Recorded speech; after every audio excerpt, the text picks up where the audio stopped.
Jaya Haji bin Abbas hadir memberi sambutan pada acara pelantikan anggota pengganti antar waktu periode 2019-2024.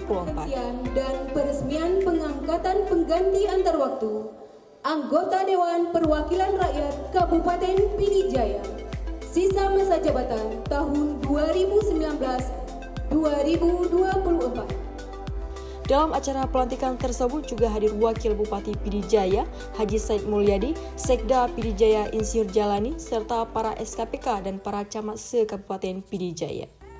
Prosesi pelantikan berlangsung Kamis tanggal 20 Mei 2021 dalam ruang rapat paripurna DPRK setempat.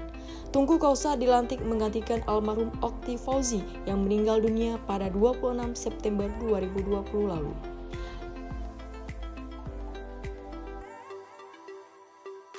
Pengganti antar waktu Teuku Kausar dilakukan berdasarkan surat keputusan Gubernur Aceh nomor 1172/992/2021.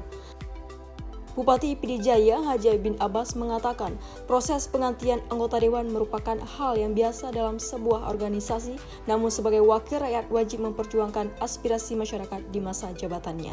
Kepada Teuku Kausar yang sudah resmi menjadi bagian dari DPRK Pidijaya untuk secepatnya lakukan penyesuaian guna menjalankan tugas dengan baik.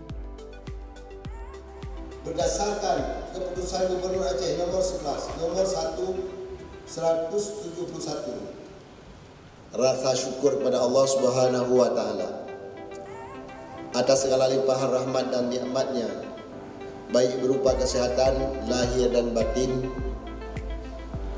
serta kesempatan sehingga kita telah dapat menghadiri acara rapat paripurna DPRK Pidijaya dalam rangka peresmian pengangkatan pengganti antar waktu anggota DPRK Pidijaya.